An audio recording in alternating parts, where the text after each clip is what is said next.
Far away from Earth, in a quiet part of the galaxy, there was a beautiful planet called Therix. Its people, known as the Therixians, had built shining cities of glass and silver that floated above the ground.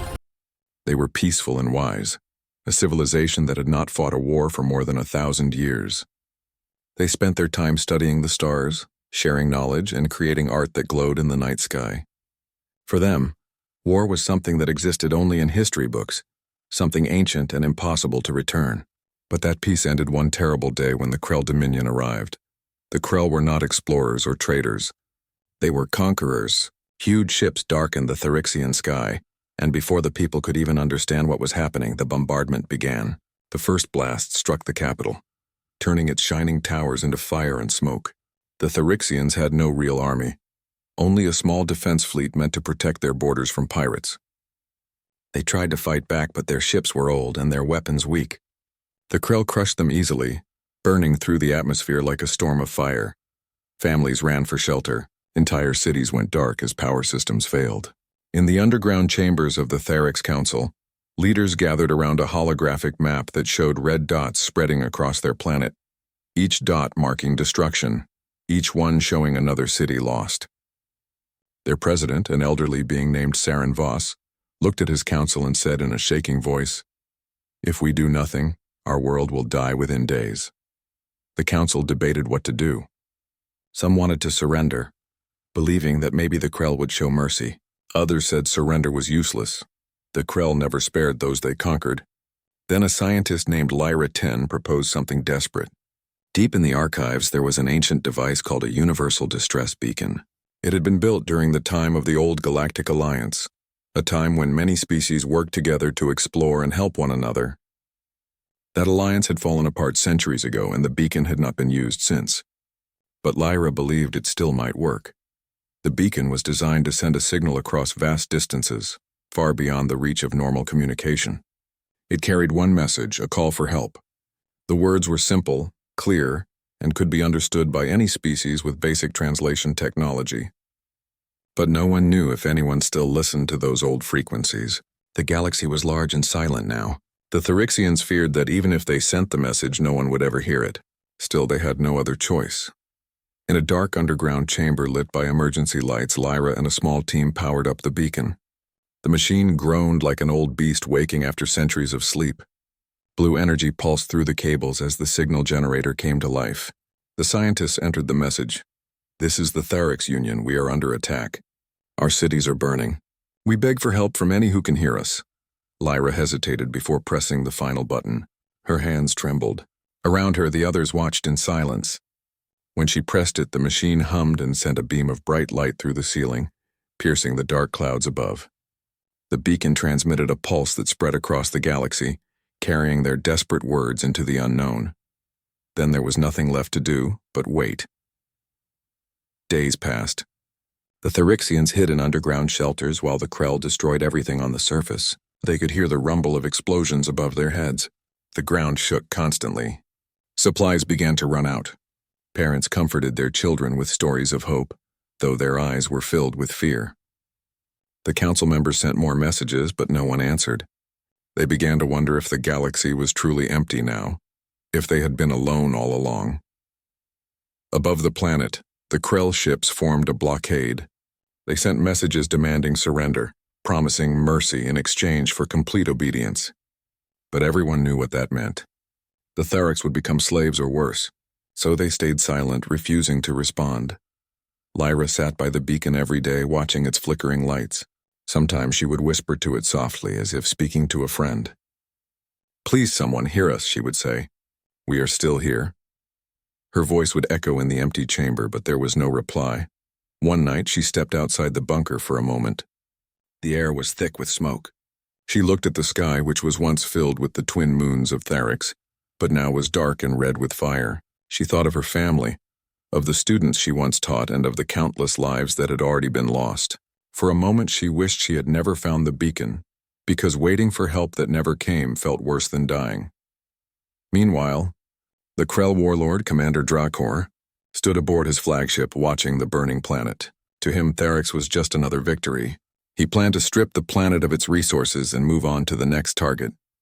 He didn't know that a faint signal had left the system, a signal that would soon reach ears far away. Weeks passed, and the Therixians began to prepare for the end. The council gathered one final time in the underground chamber. President Saren Voss spoke quietly. "We did what we could. If no one comes, may history remember that we did not surrender to darkness." Lyra sat in silence, her eyes fixed on the beacon's dim lights. The machine had grown quieter now, as if even it had lost hope. But deep in space, millions of light years away, the signal was still traveling, jumping from system to system, passing through dust clouds and radio storms, carried by cosmic winds. And then, far beyond the Therix system, a small blue planet caught the signal. On Earth, it was just another ordinary day at the Global Space Command Center. Scientists monitored deep space transmissions as usual, filtering out background noise from pulsars and radiation bursts. Suddenly, one of the technicians noticed something strange, a repeating pattern buried in static.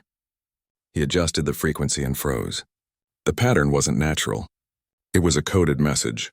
The technician called for his supervisor. Together, they ran the data through translators.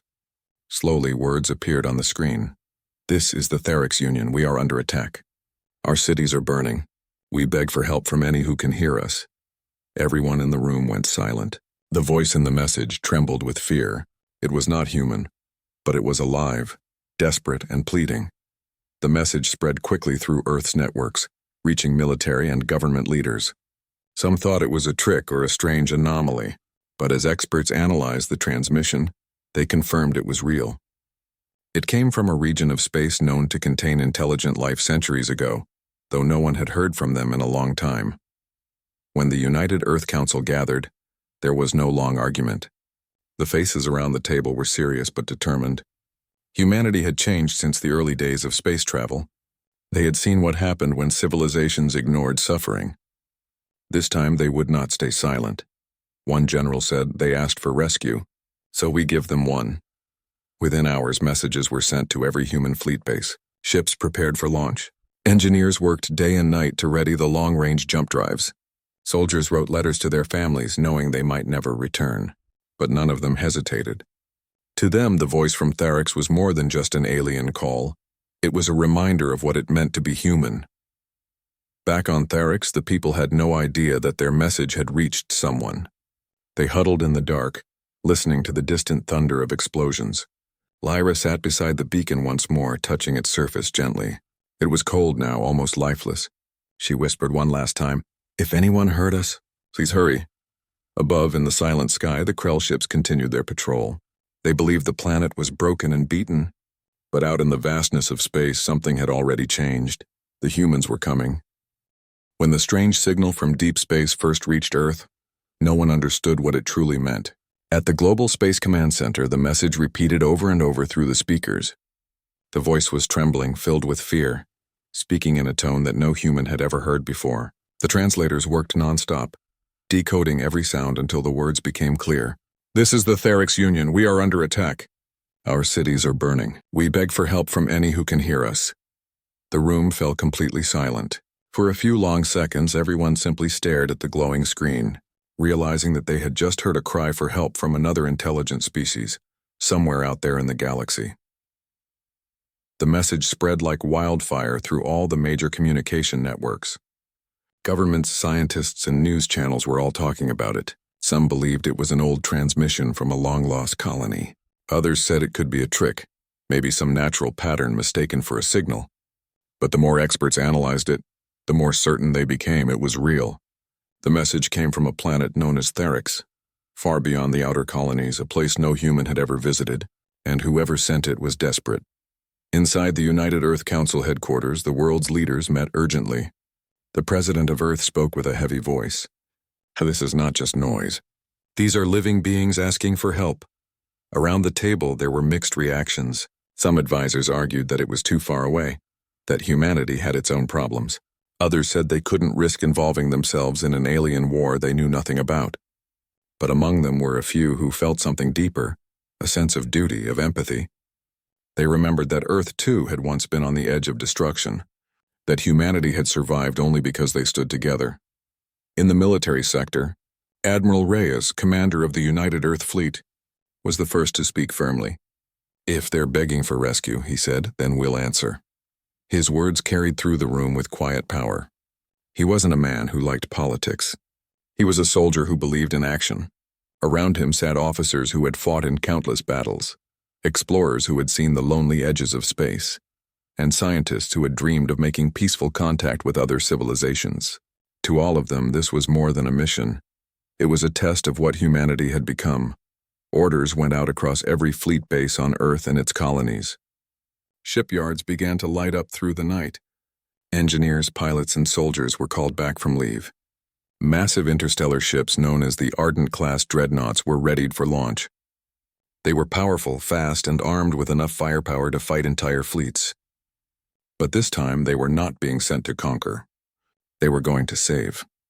In one of the hangars, young pilot Lieutenant Mara Dorn stood watching the technicians load her fighter craft into the main carrier. She had seen many missions before, but this one felt different. "Do we even know who they are?"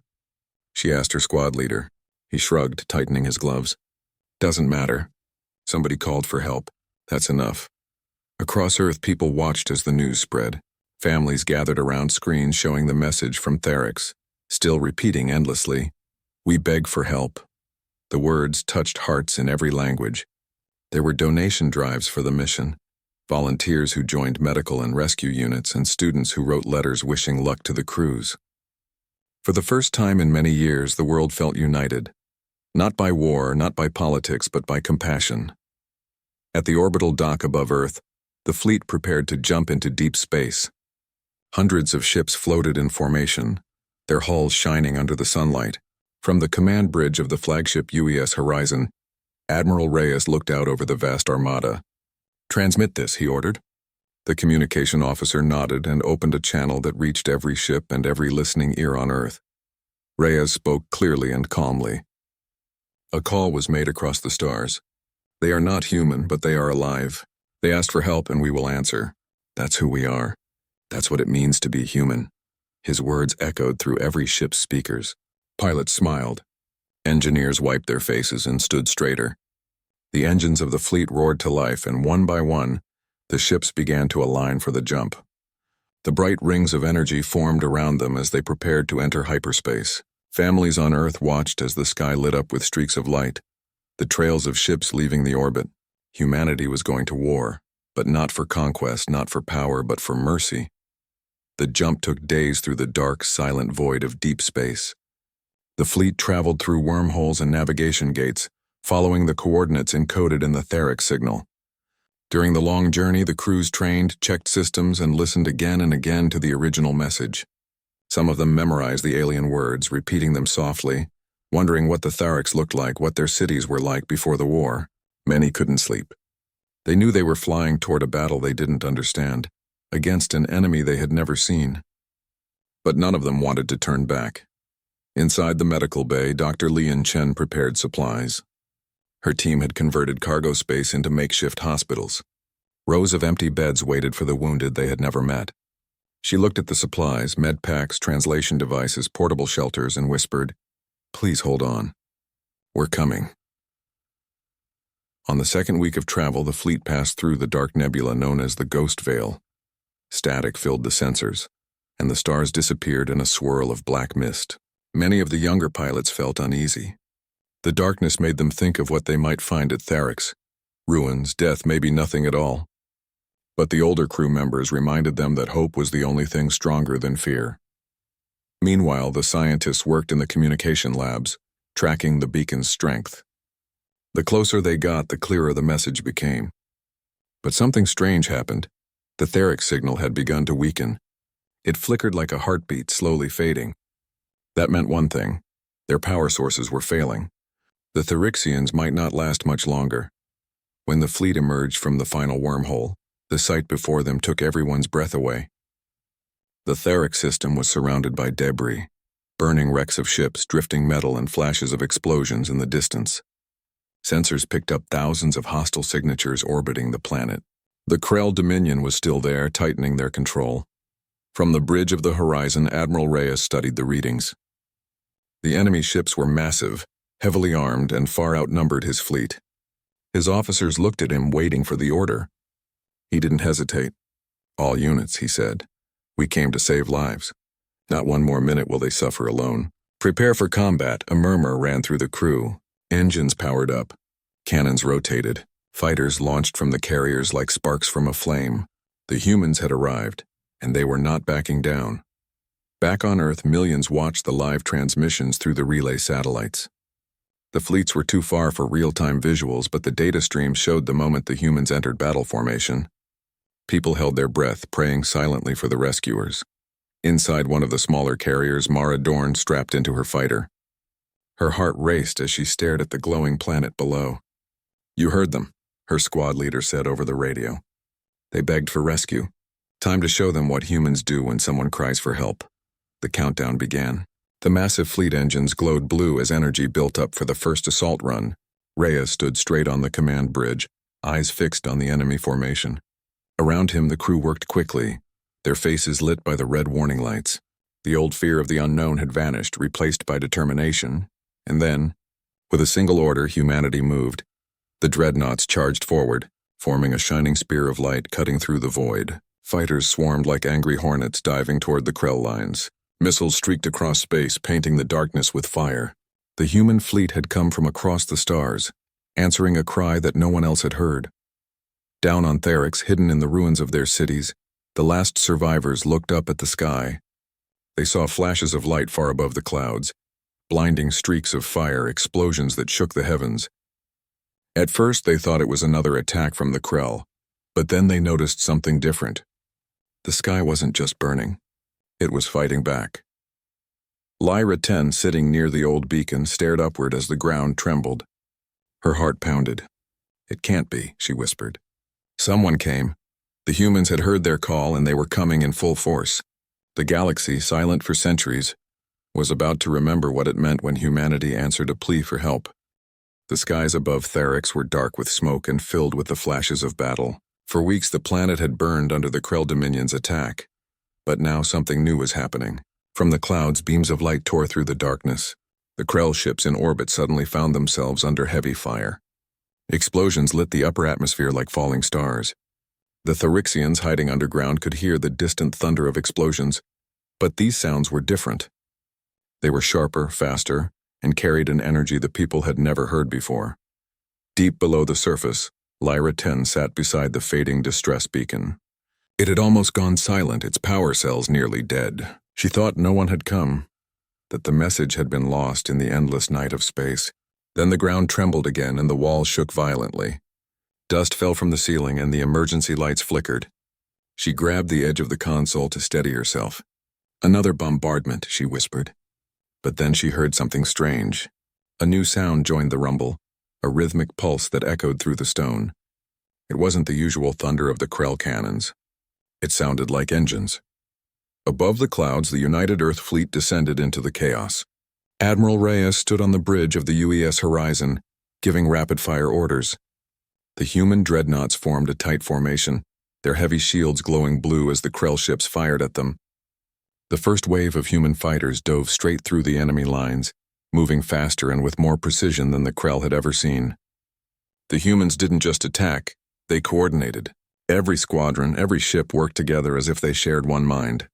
The Krell commander Drakor was furious. He watched from his massive flagship as these strange new ships appeared out of hyperspace like ghosts. They were smaller than his warships, but incredibly fast. Within minutes, they had destroyed several Krell cruisers. "Who are they?" He roared to his crew. Where did they come from? But there was no answer. The humans didn't announce themselves. They didn't demand surrender. They came in silence, their only message the thunder of their weapons. On the planet's surface, the Therixians hiding in the ruins began to see strange shapes cutting through the clouds. At first they thought they were new enemy ships. Then one crashed near the outskirts of the capital. From its open hatch, figures in heavy armor stepped out, moving quickly and efficiently. Their suits were dark, their helmets reflecting the fire around them. One of the Therixian scouts who saw them said later, "They walked through the flames as if they were born from them." The humans wasted no time. They moved through the ruins, scanning for survivors. Using translation devices, they broadcasted simple words through speakers. "We are here to help. Stay where you are." Some Therixians were too afraid to believe it. They had never seen humans before. Their legends spoke of powerful species from death worlds so dangerous that only the toughest beings could live there. The humans matched those descriptions perfectly. They were strong, fast, and unshaken by the destruction around them. Lyra 10 and her team heard the broadcast deep underground. At first they thought it was a trick, but when the signal repeated again, she felt a spark of hope. She ran to the surface with a small group carrying a flare. As they climbed through the broken tunnels and reached the open air, they saw a massive figure walking through the smoke. A human soldier in battle armor, carrying an injured Therix child. Behind him came more soldiers covering the area with weapons ready. Lyra shouted, "We sent the signal! We're the Therix Union." The soldier turned, his face hidden behind the glass of his helmet. Then, with a few taps on his wrist device, he switched to her language and replied, "We heard you." Tears filled Lyra's eyes. She had spent weeks thinking no one was coming, that her people would be wiped out. But now, standing in front of her, were beings who had crossed galaxies just to save them. Around her, other Therixians came out of hiding, staring in disbelief. The humans didn't act like conquerors. They offered food, medical kits, and comfort.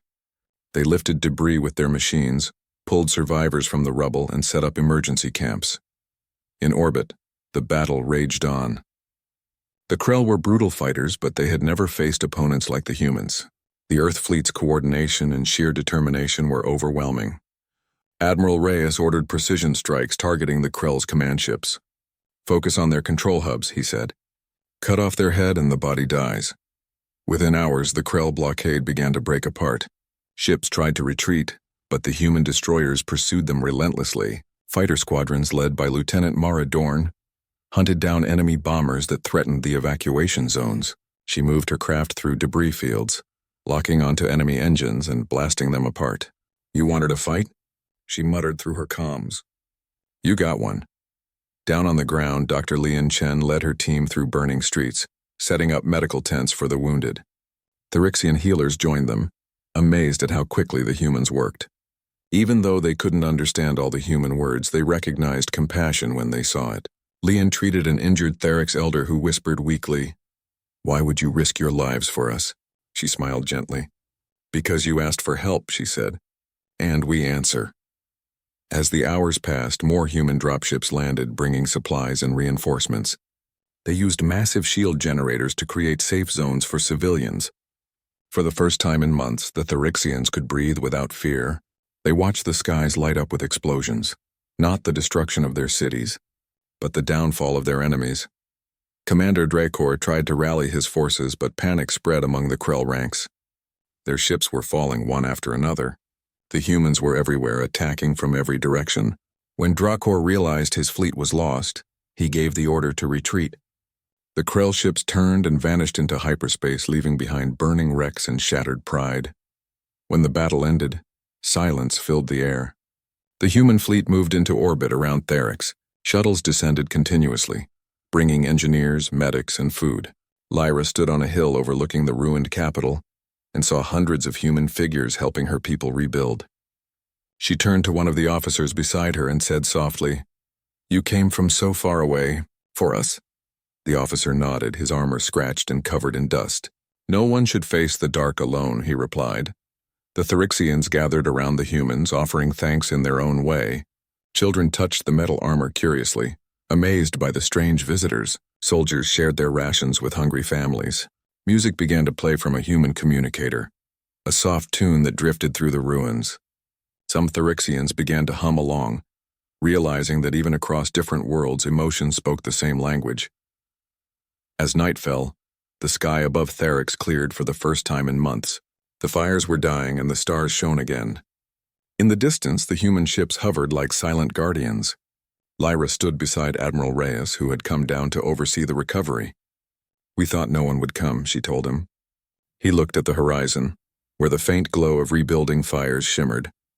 "We almost didn't," he said honestly. "The galaxy is full of silence, and we've ignored too many cries before.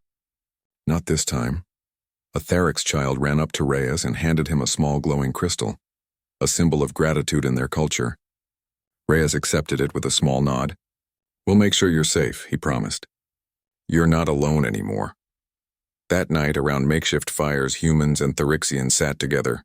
They couldn't speak the same language perfectly, but they laughed and shared stories using gestures and expressions. The air was filled with hope, something that had been missing for far too long. From orbit, the human fleet sent one final message to all ships and bases in range. Mission success. Therix lives. For the Therix people, that day became known as the Day of the Storm. They would tell their children about how the sky burned and then cleared, how strangers from another world came charging through the stars to save them. For the humans, it was a reminder of why they had ventured into space in the first place, not just to explore, but to protect, to connect, and to prove that compassion could travel farther than any weapon. As the dawn broke over the rebuilt camps, Lyra looked up at the morning light and whispered, "We called for help and the stars answered." But deep down, she knew it wasn't the stars that answered. It was humanity. When the last Krell ship vanished into the black sky, a heavy silence fell over the planet of Therix. For the first time in months, there were no explosions, no burning skies, no cries of fear, only the soft sound of the wind moving through broken towers and the quiet voices of survivors rising from their hiding places. The war was over, but the damage was everywhere. Cities had turned to ashes, rivers were poisoned with debris, and millions were gone. Still, those who survived could finally lift their heads and breathe. They were alive, and they owed their lives to the humans who had come across the stars. All around the planet, human soldiers and Therix survivors worked side by side. The United Earth Fleet didn't leave after the battle. Instead, they stayed, setting up massive relief camps across the ruined cities. Human engineers started rebuilding power grids using portable reactors brought from orbit. Their machines cleared away collapsed buildings, and their medics worked day and night treating the injured. The Therixians, weak but determined, joined in the work. They couldn't understand all the human words, but they understood the kindness in their actions. Lyra 10, who had sent the original distress signal, now walked among the camps every day. The people greeted her with respect. To them, she was the one who had refused to give up hope. But she never took the credit for herself. Whenever someone thanked her, she pointed toward the sky and said, "No, thank them." And above them, the giant human ships still hung in orbit, glowing like stars of steel.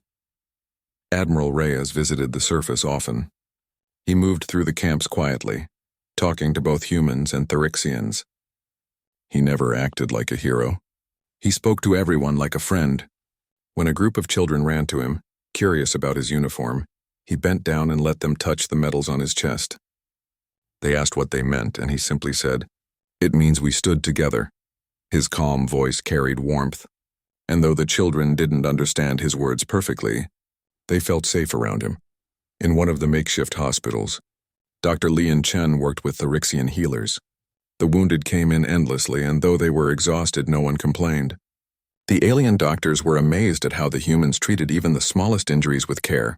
"You fight like warriors," one of them said, "but you heal like poets." Leon smiled.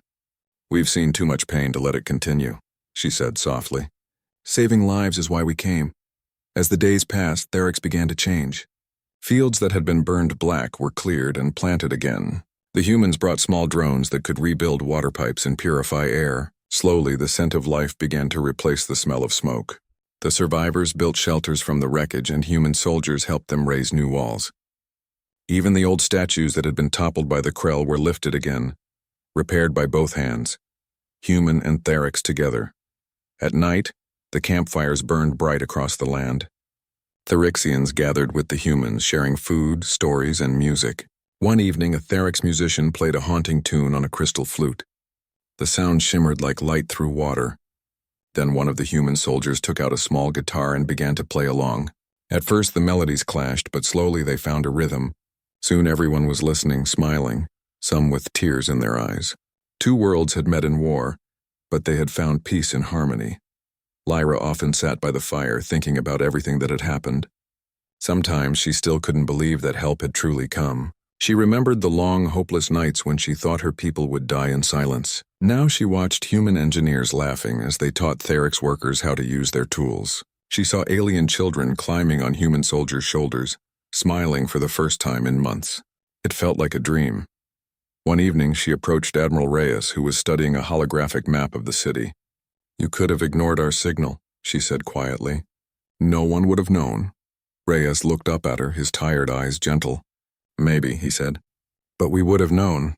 And that would have been worse, Lyra frowned softly. You risked everything for us, why? The Admiral paused for a moment before answering. Because someone once saved us when no one else would. The lesson stuck. He smiled faintly, then added, Compassion is the strongest force we know. His words spread quickly among both humans and Therixians. They became a saying repeated in every camp. Compassion is the strongest force. It reminded everyone why they were there, not for power, not for revenge, but for life. Weeks later, a group of human engineers and Therix artisans began building something new in the capital's center. The old government building had been destroyed, so they chose that spot to create a new monument, not to war but to unity. It was a simple design, 2 hands, 1 human, 1 Therix reaching toward each other. The materials were taken from the ruins, steel from human ships and crystal stone from Therix temples. Together they shaped it into a symbol of hope. When the monument was finished, the people gathered for a small ceremony. Admiral Reyes stood before the crowd with Lyra beside him. Around them, humans and Therixians stood shoulder to shoulder. The Admiral looked up at the statue and said, We didn't come here to conquer. We came to help. And now we build together. Then he stepped aside and Lyra spoke, her voice trembling but strong. You came from across the stars, she said. You didn't ask who we were or what we could give. You just came. For that, we will never forget you. Applause filled the air, a sound mixed with laughter, cheers, and tears. The humans didn't stay for glory. After the ceremony, most of the fleet prepared to leave. The Therixians begged them to stay longer, but Reyes explained gently that humanity had other worlds to protect. We'll visit, he promised. You're part of our story now. Before departure, the humans left behind supplies, building tools, and medical equipment. They also left a small plaque at the base of the new monument. On it were words written in both languages. We heard your call. You were never alone. When the time came for the ships to leave, the Therixians gathered on the hills to watch. The fleet engines lit up the sky in bright blue waves. Children waved glowing crystals as farewell. The ships rose higher and higher until they vanished into the clouds. For a long time after, the people stood there watching the trails fade. The sky, once filled with terror, now looked peaceful again. Lyra stayed behind, holding the communication device the humans had given her. It was small, no larger than her hand, but it allowed her to send a message directly to Earth. Before the fleet disappeared completely, she pressed the button and said, Thank you. May the stars guide you. A voice replied faintly through the static, Admiral Reyes's voice, and may they always shine on you. In the following months, Therix slowly healed. The crops grew again. Clean water flowed through the new pipelines, and the people began rebuilding their schools and homes. The Therix Council, once hidden underground, returned to the surface to form a new government, one that included human advisors who stayed to teach technology and medicine. The bond between humans and Therixians deepened every day. They exchanged art, language, and culture. Therix children began learning English, and some human engineers learned to read Therix symbols. Together they created a new world from the ashes of destruction. Lyra often visited the monument in the capital. She liked to sit beneath the 2 joined hands and watch the sunlight reflect off the metal and stone. Each time she looked at it, she felt proud. Her people had survived because they dared to believe that someone out there would care. And humanity had proved that belief right.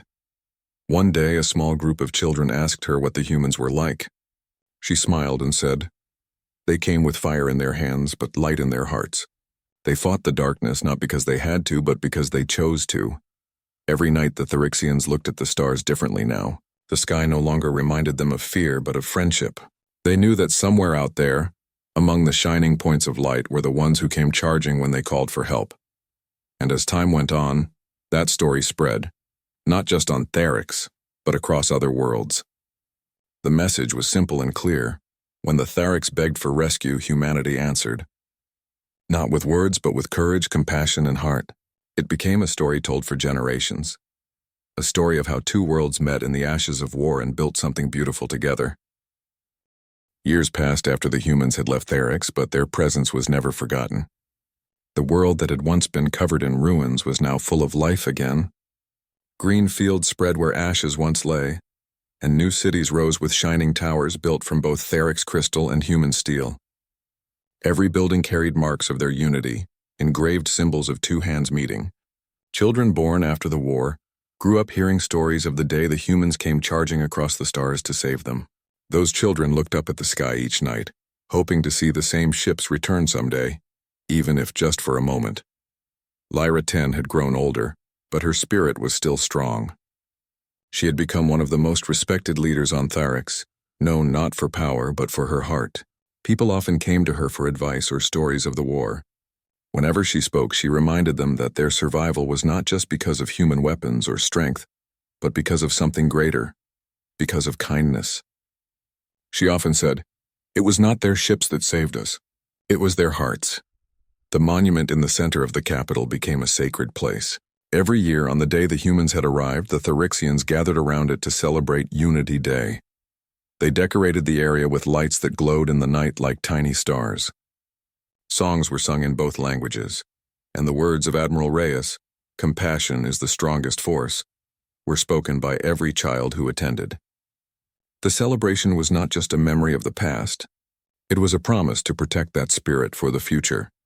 But deep in space, far beyond Therix's skies, humanity had not forgotten them either. The story of Therix spread across the galaxy, told in human academies, space stations, and colonies. It was seen as proof that humanity was more than a warrior race. It was a species that cared deeply. Admiral Reyes had retired years ago, but his name had become a legend. When people spoke about him, they didn't call him a conqueror or a hero. They called him the Protector. On Earth, a small museum was built to honor the Therix rescue mission. Inside it, there were holograms of the battle, recordings of the distress signal, and photos of human and Therix survivors working together. The plaque that once stood at the base of the monument on Therix was recreated there too, with the same words, "We heard your call. You were never alone." Visitors came from all over the world to read those words and to feel inspired. One day, many years after the war, a new signal reached Therix. It wasn't a cry for help, but a message, a greeting. The communication device that Lyra had kept for so long began to glow softly for the first time in decades. When she activated it, a familiar voice echoed through the chamber. "To our friends on Therix," it said, "this is Earth. We have not forgotten you." The message continued, explaining that a new generation of explorers was traveling near their region of space, and they wanted to visit Therix again. The entire planet rejoiced. People ran through the streets shouting, "The humans are coming back!" For days, preparations began. The city was cleaned, banners were hung, and the monument was polished until it shone like silver. The elders, including Lyra, organized a ceremony to welcome the visitors. Everyone wanted to show how much they had rebuilt and how far they had come. When the human ships finally appeared in the sky, it was just like the first time. But this time, there was no fear, only joy. Children pointed and cheered, and the old ones wept with happiness. The great vessels descended slowly, shining brightly against the blue sky. When they landed, the air was filled with the sound of music and laughter. From the ship stepped a group of humans, young, full of energy, wearing the same emblem as the fleet from years ago. At their front was a woman named Captain Elena Reyes, the granddaughter of Admiral Reyes himself.